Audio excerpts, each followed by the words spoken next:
नमो हनुमते तुभ्यं नमो मारुत सूनवे नमः श्रीराम भक्ताय श्यामास्याय च ते नमः। हे हनुमान जी, आपको नमस्कार है। हे मारुत नंदन, आपको प्रणाम है। हे श्री राम भक्त, आपका अभिवादन है। हे श्याम वर्ण वीर हनुमान, आपको पुनः नमस्कार है। हे प्रिय भक्तों, आइए आज मंगलवार को सुनते हैं हनुमान जी की पावन कथा। व्यास जी ने कहा, एक बार नैमिषारण्य तीर्थ में 88,000 मुनि इकट्ठे होकर पुराणों के ज्ञाता श्री सूत जी से पूछने लगे, हे महामुनि, आपने हमें अनेक पुराणों की कथाएं सुनाई हैं। अब कृपया करके हमें ऐसा व्रत और कथा बताएं जिसके करने से और सुनने से संतान की प्राप्ति हो तथा मनुष्यों को रोग, शोक, अग्नि, सर्व दुख आदि का भय दूर हो, क्योंकि कलयुग में सभी जीवों की आयु बहुत कम है।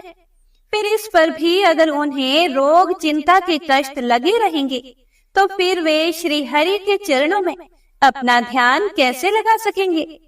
यह सुनकर श्री सूत जी बोले, हे मुनियों, आपने लोक कल्याण के लिए बहुत ही उत्तम बात पूछी है। एक बार युधिष्ठिर ने भगवान श्री कृष्ण से लोक कल्याण के लिए यही प्रश्न पूछा था। भगवान श्री कृष्ण और युधिष्ठिर महाराज का संवाद आपके सामने कहता हूँ, आप सभी एकाग्रचित होकर सुनो। हे मुनियों, एक समय पांडवों की सभा में श्री कृष्ण भगवान जी बैठे हुए थे। तब युधिष्ठिर महाराज ने भगवान श्री कृष्ण से पूछा, हे प्रभु, हे गोविंद, आपने मेरे लिए अनेकों कथाएं सुनाई हैं। आप कृपया करके आज ऐसा कोई व्रत या कथा सुनाएं जिसके करने से मनुष्य को रोग, चिंता का भय समाप्त हो जाए और उसको पुत्र की प्राप्ति हो। हे प्रभु, बिना पुत्र के जीवन व्यर्थ है। पुत्र के बिना मनुष्य नरकगामी होता है। पुत्र के बिना मनुष्य पितृ ऋण से छुटकारा नहीं पा सकता और ना ही उसका पुनर्ग नामक नरक से उद्धार हो सकता है। इसीलिए आप कृपया करके पुत्रदायक कोई व्रत बताएं। फिर भगवान श्री कृष्ण बोले, हे राजन, मैं एक प्राचीन इतिहास सुनाता हूँ, आप उसे ध्यान पूर्वक सुनो। कुंडलपुर नाम का एक नगर था। उसमें नंदा नामक एक ब्राह्मण रहता था। भगवान की कृपा से उसके पास सब कुछ था, फिर भी वह दुखी था। उसके दुखी होने का कारण यह था कि ब्राह्मण की जो पत्नी सुनंदा थी, उनके कोई संतान नहीं हुई। सुनंदा एक पतिव्रता स्त्री थी। वह भक्ति पूर्वक श्री हनुमान जी की आराधना करती थी। वह सदैव मंगलवार के दिन व्रत करके अंत में भोजन बनाकर हनुमान जी का भोग लगाने के बाद ही स्वयं भोजन करती थी। एक बार मंगलवार के दिन ब्राह्मणी घर के कामों की अधिकता के कारण हनुमान जी को भोग ना लगा सकी, तो इस पर उसे बड़ा दुख हुआ। उसने कुछ भी नहीं खाया और जब वह सोने लगी तब उसने अपने मन में प्रण किया कि अब तो अगले मंगलवार को ही हनुमान जी का भोग लगाकर वह अन्न जल ग्रहण करेगी। और ऐसा प्रण करके वह भूखी ही सो गई।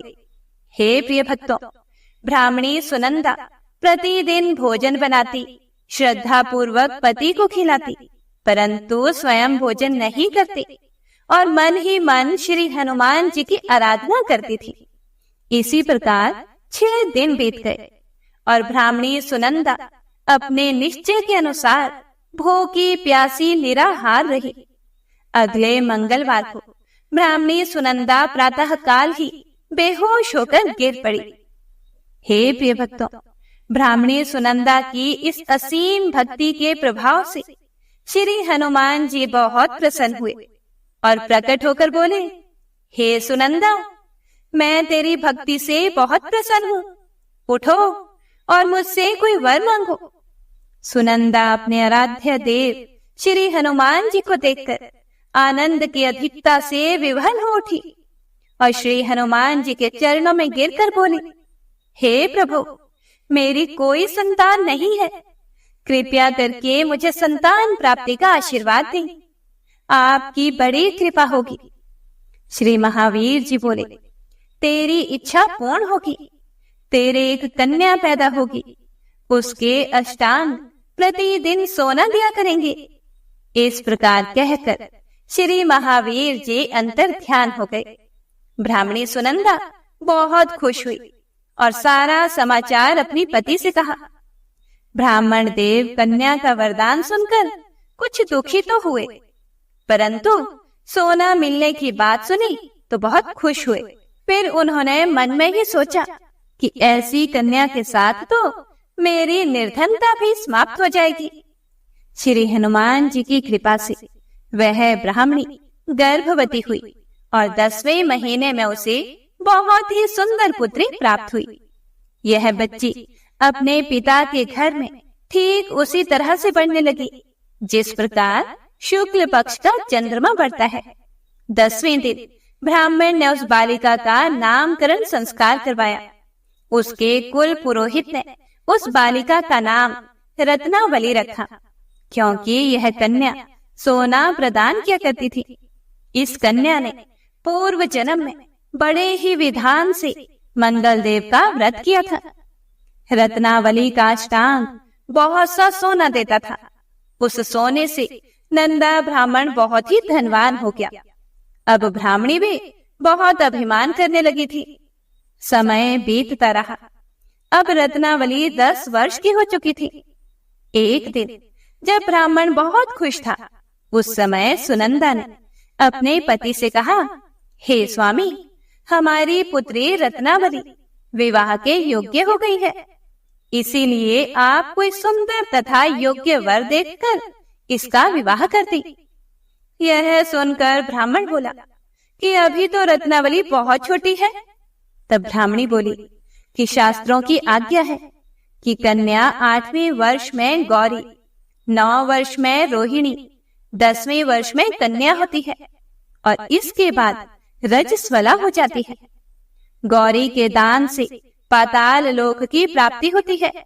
रोहिणी के दान से वैकुंठ लोक की प्राप्ति होती है और कन्या के दान से इंद्र लोक में सुखों की प्राप्ति होती है। हे स्वामी, अगर रजस्वला का दान किया जाता है तो घोर नरक की प्राप्ति होती है। हे प्रिय भक्तों, आगे सूत जी बोले कि इस पर ब्राह्मण बोला, अभी तो रत्नावली मात्र 10 वर्ष की ही है, तो मैंने तो 16-16 साल की कन्याओं के विवाह करवाए हैं, अभी जल्दी क्या है। तब ब्राह्मणी सुनंदा बोली कि लगता है आपको तो लोभ अधिक हो गया है। शास्त्रों में कहा गया है कि माता पिता और बड़ा भाई रजस्वला कन्या को देखते हैं तो वह अवश्य ही नरकगामी होते हैं। तब ब्राह्मण बोला कि अच्छी बात है, कल मैं अवश्य ही योग्य वर की तलाश में अपना दूत भेजूंगा। दूसरे दिन ब्राह्मण ने अपने दूत को बुलाया और उसे आज्ञा दी कि जैसी सुंदर मेरी कन्या है वैसा ही सुंदर वर उसके लिए तलाश करो। दूत अपने स्वामी की आज्ञा पाकर निकल पड़ा। पंबई नगर में उसने एक सुंदर लड़के को देखा। यह बालक एक ब्राह्मण परिवार का बहुत ही गुणवान पुत्र था। इसका नाम सोमेश्वर था। दूत ने सुंदर व गुणवान ब्राह्मण पुत्र के बारे में अपने स्वामी को पूर्ण विवरण दिया।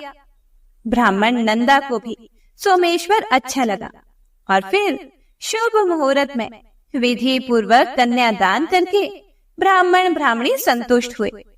हे प्रिय भक्तों, परंतु ब्राह्मण के मन में तो लोभ समाया हुआ था।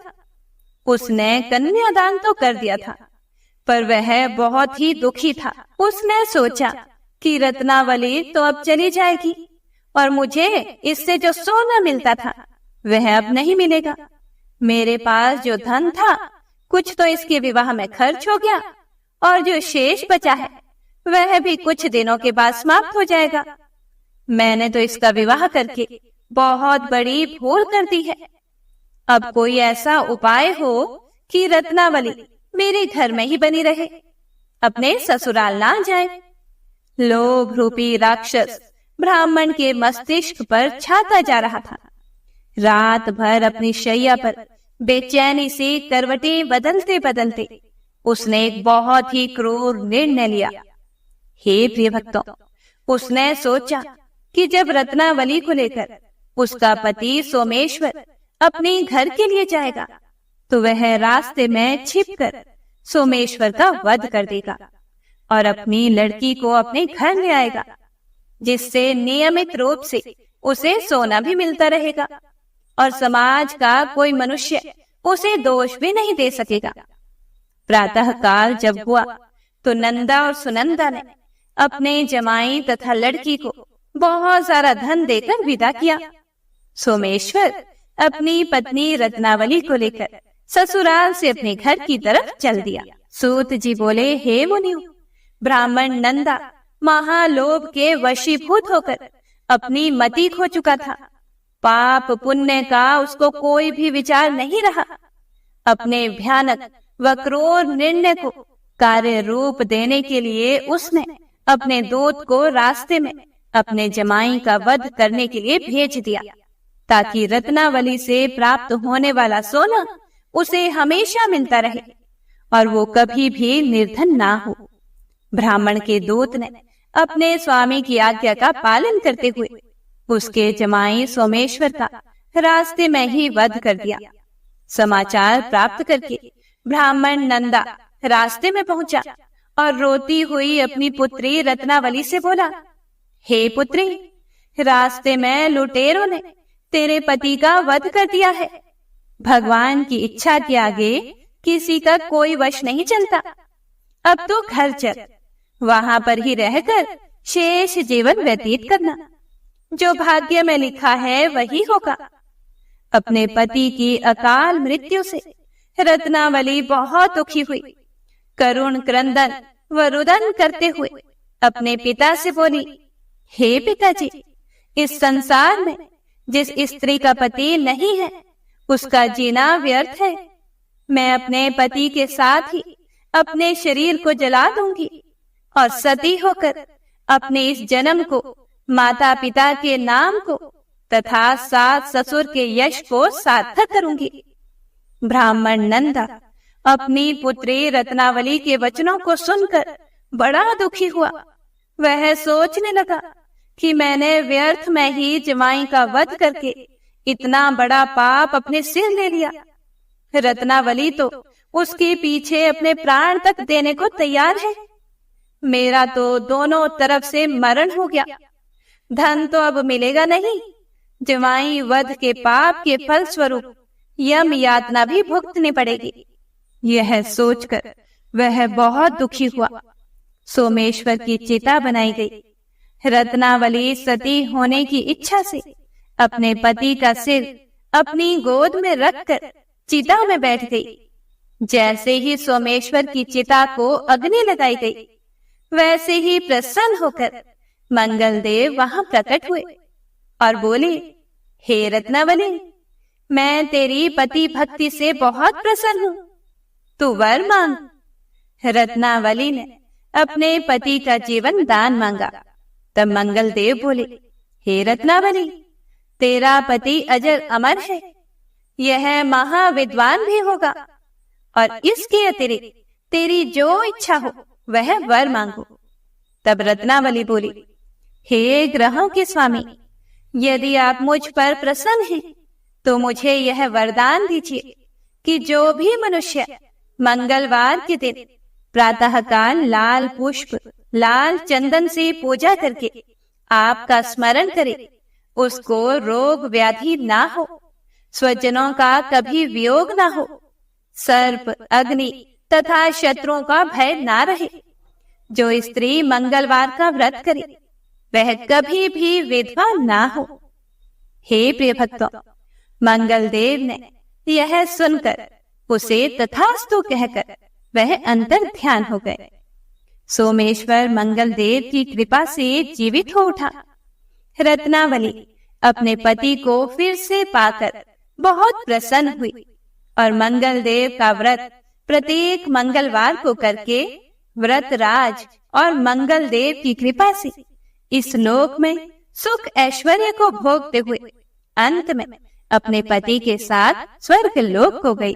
हे प्रिय भक्तों, व्यास जी मुनियों से बोले कि इस प्रकार जो भी स्त्री पुरुष विधिवत मंगलवार का व्रत करके व्रत कथा सुनते हैं, हनुमान जी उनके सभी कष्ट दूर करके घर में धन संपत्ति का भंडार भर देते हैं। शरीर के सभी रक्त विकार के रोग भी नष्ट हो जाते हैं। तो सभी प्रेम से बोलिए मंगल देव भगवान की जय। जय श्री राम। हे प्रिय भक्तों, सूत जी बोले कि हे मुनियों, एक अन्य कथा के अनुसार एक नगर में एक वृद्धा निवास करती थी। उसके मंगलिया नाम का एक पुत्र था। वृद्धा की हनुमान जी पर गहरी आस्था थी। वह प्रत्येक मंगलवार को नियम पूर्वक व्रत रखकर हनुमान जी की आराधना करती थी। उस दिन वह ना तो घर को लीपती थी और ना ही मिट्टी खोदती थी। वृद्धा को व्रत करते हुए अनेक दिन बीत गए। एक बार हनुमान जी ने उसकी श्रद्धा की परीक्षा लेने की सोची। हनुमान जी साधु का वेश धारण करके वहां गए और पुकारने लगे, है कोई हनुमान भक्त जो हमारी इच्छा पूर्ण करे? साधु की पुकार को सुनकर वृद्धा बाहर आई और बोली, आज्ञा कीजिए महाराज। साधु वेशधारी हनुमान जी बोले कि मैं भूखा हूँ, भोजन करूंगा, तुम थोड़ी सी जमीन को लीप दो। वृद्धा दुविधा में पड़ गई, क्योंकि वह तो मंगलवार को जमीन को लीपती नहीं थी। इसीलिए अंततः हाथ जोड़कर वह बोली, हे महाराज, लीपने और मिट्टी खोदने के अतिरिक्त आप कोई दूसरी आज्ञा दें, मैं अवश्य ही उसे पूरा करूंगी। साधु ने 3 बार प्रतिज्ञा कराने के बाद कहा कि तू अपने बेटे को बुला, मैं उसकी पीठ पर आग जलाकर भोजन बनाऊंगा। वृद्धा के पैरों तले धरती खिसक गई, परंतु वह प्रतिज्ञाबद्ध थी। उसने मंगलिया को बुलाकर साधु के सुपुर्द कर दिया। मगर साधु रूपी हनुमान जी ऐसे ही मानने वाले तो थे नहीं। उन्होंने वृद्धा के हाथों से ही मंगलिया को पेट के बल लिटवाया और उसकी पीठ पर आग जलवाई। आग जलाकर दुखी मन से वृद्धा अपने घर के अंदर चली गई। इधर भोजन बनाकर साधु ने वृद्धा को बुलाकर कहा कि मंगलिया को पुकारो ताकि वह भी आकर भोग लगा ले। इस पर वृद्धा बहते आंसुओं को पोंछकर बोली, उसका नाम लेकर मुझे और कष्ट ना पहुंचाओ। लेकिन जब साधु महाराज नहीं माने तो वृद्धा ने मंगलिया को आवाज लगाई और उसे आवाज लगाते ही पुकारने की देर थी कि मंगलिया दौड़ा दौड़ा आ पहुंचा। मंगलिया को जीवित देखकर वृद्धा को सुखद आश्चर्य हुआ। वह साधु के चरणों में गिर पड़ी। साधु अपने वास्तविक रूप में प्रकट हुए। हनुमान जी को अपने घर में देखकर वृद्धा का जीवन सफल हो गया। हे प्रिय भक्तों, श्री सूत जी बोले कि मंगलवार के व्रत से शंकर और पार्वती जी इसी तरह भक्तों को साक्षात दर्शन देकर कृतार्थ करते हैं। तो सभी प्रेम से बोलिए शिव शिवा की जय, राम भक्त श्री हनुमान जी की जय। हे प्रिय भक्तों, आइए अब श्री राम नाम की महिमा का रसपान करते हैं। लंकापति रावण के वध के बाद जब अयोध्यापति प्रभु श्री राम की कीर्ति दूर दूर तक फैल रही थी और वह मर्यादा पुरुषोत्तम कहलाने लगे थे, तब एक दिन महादेव शिव की इच्छा भी मर्यादा पुरुषोत्तम श्री राम से मिलने की हुई। पार्वती जी को अपने साथ लेकर महादेव जी कैलाश पर्वत से उतरकर अयोध्या नगरी के रास्ते पर चल पड़े। भगवान शिव और माता पार्वती को अयोध्या आया देखकर श्री सीताराम जी बहुत खुश हुए। माता जानकी ने उनका उचित आदर सत्कार किया और स्वयं भोजन बनाने के लिए रसोई में चली गई। इसी बीच भगवान शिव ने श्री राम जी से पूछा कि आपके सेवक हनुमान जी दिखाई नहीं पड़ रहे। फिर श्री राम जी बोले कि वे बगीचे में हैं। शिव जी ने श्री राम जी से बगीचे में जाने की अनुमति मांगी और पार्वती जी का हाथ थामकर वे बगीचे में आ गए। बगीचे की खूबसूरती देखकर उनका मन मोहित हो गया। आम के एक घने वृक्ष के नीचे हनुमान जी दिन दुनिया से बेखबर गहरी नींद में सोए हुए थे और एक लय में खर्राटे से राम नाम की ध्वनि उठ रही थी। चकित होकर शिव जी और माता पार्वती एक दूसरे की ओर देखने लगे। माता पार्वती मुस्कुरा कर उठी और वृक्ष की डालियों की ओर इशारा किया। राम नाम सुनकर पेड़ की डालियां भी झूमने लगी थी और इनके बीच से भी राम नाम उच्चारित हो रहा था। शिव जी इस राम नाम की धुन में मस्त मगन होकर खुद भी राम राम कहकर नाचने लगे। हे प्रिय भक्तों, माता पार्वती जी ने भी अपने पति का अनुसरण किया और अपने कोमल पांव थिरकाने लगी। शिव जी और पार्वती जी के नृत्य से ऐसी झनकार उठी कि स्वर्ग लोक के देवता गण भी आकर्षित होकर बगीचे में आ गए और राम नाम की धुन में सभी मस्त हो गए। माता जानकी भोजन तैयार करके प्रतीक्षारत थी, परंतु संध्या घिरने तक भी अतिथि नहीं पधारे। तब मैया सीता ने लक्ष्मण जी को बगीचे में भेजा। लक्ष्मण जी तो स्वयं को भी श्री राम का सेवक ही मानते थे, इसीलिए बगीचे में आकर जब उन्होंने धरती पर स्वर्ग का नजारा देखा तो खुद भी राम नाम की धुन में झूम उठे। महल में माता जानकी परेशान हो रही थी कि अभी तक भोजन ग्रहण करने के लिए कोई भी क्यों नहीं आया। उन्होंने श्री राम जी से कहा कि भोजन ठंडा हो रहा है, चलिए हम ही जाकर बगीचे में से सभी को ले आए। हे प्रिय भक्तों, जब सीता राम जी बगीचे में गए तो वहां राम नाम की धूम मची हुई थी। हनुमान जी गहरी नींद में सोए हुए थे और उनके खर्राटों से अभी तक राम नाम निकल रहा था। श्री सिया राम भाव विहल उठे। राम जी ने हनुमान जी को नींद से जगाया और प्रेम से उनकी तरफ निहारने लगे।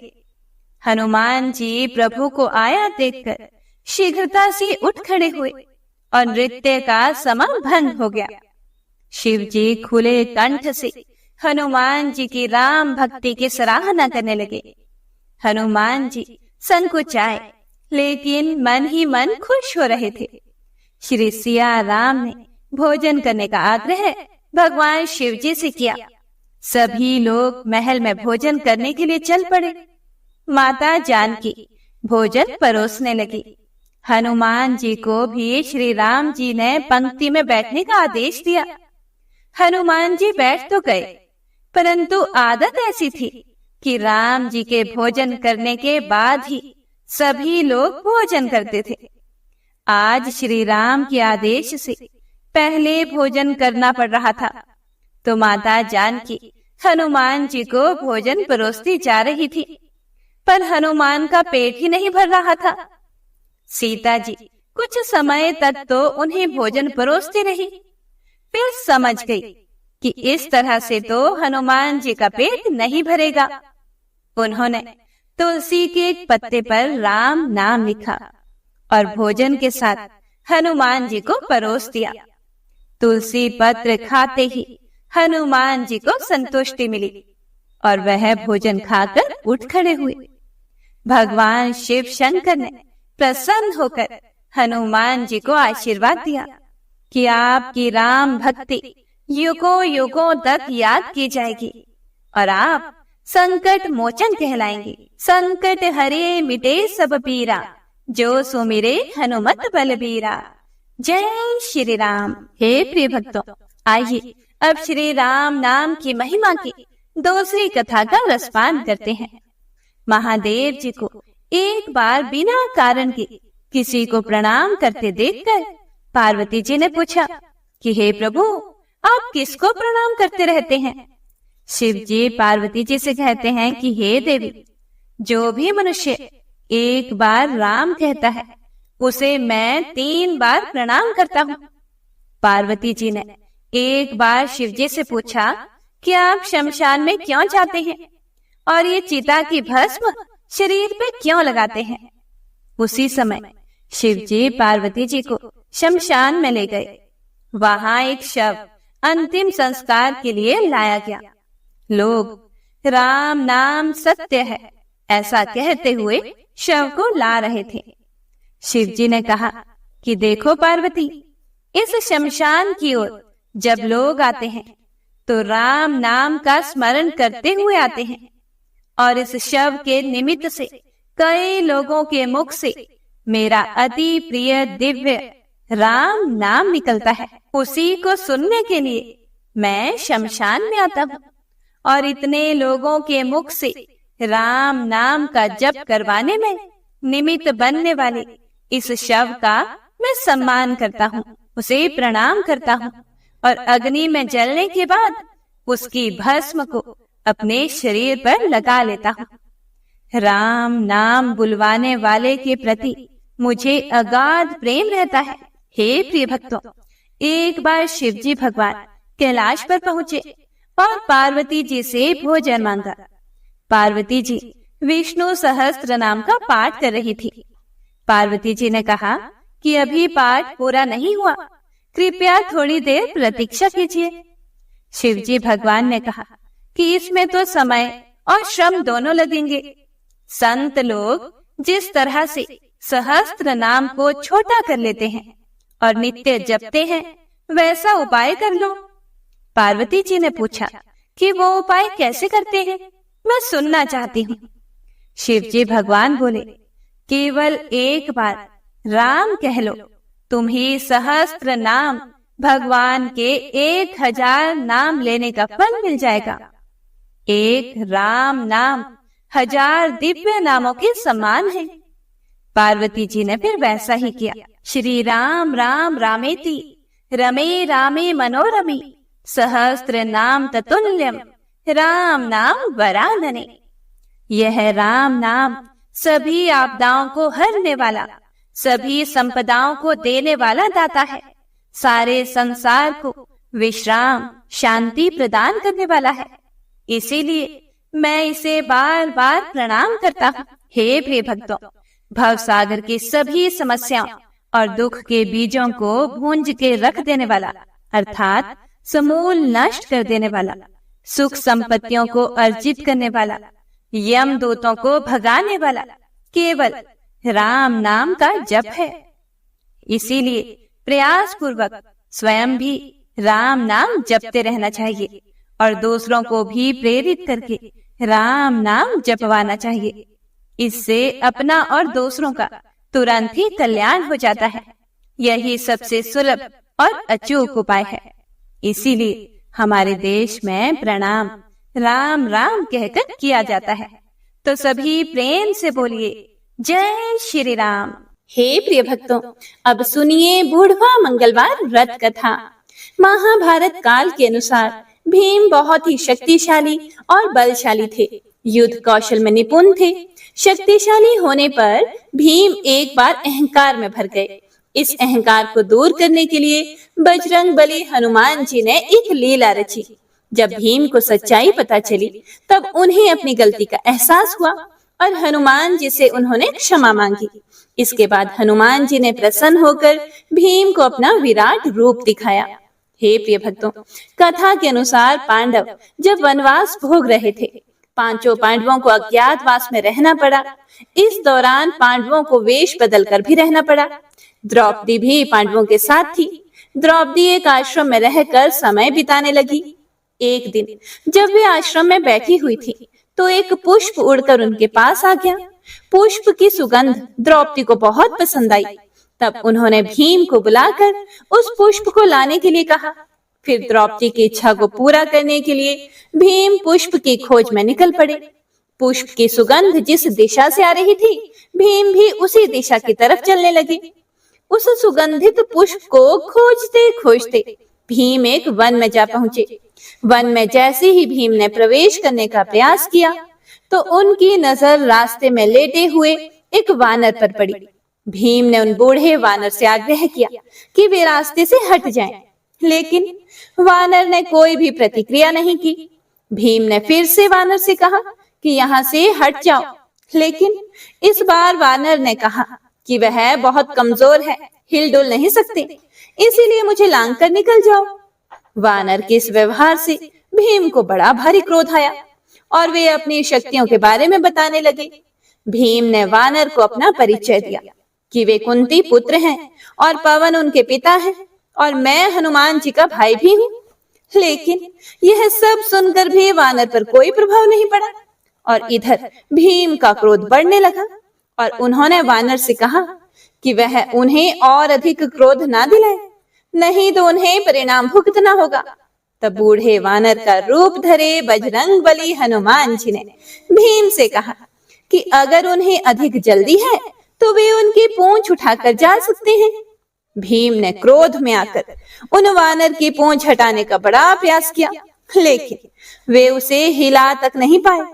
तब भीम को आभास हुआ कि यह कोई साधारण वानर नहीं है और फिर भीम हाथ जोड़कर उनके सामने खड़े हो गए और वानर से उनका परिचय पूछा।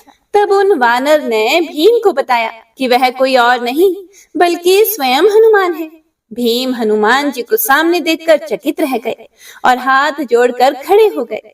तब हनुमान जी ने भीम को बताया कि आगे विशेष वन है, यह रास्ता देवताओं का है और यह मनुष्यों के लिए सुरक्षित नहीं है, इसीलिए उन्हें तुम्हारी रक्षा के लिए यहाँ आना पड़ा।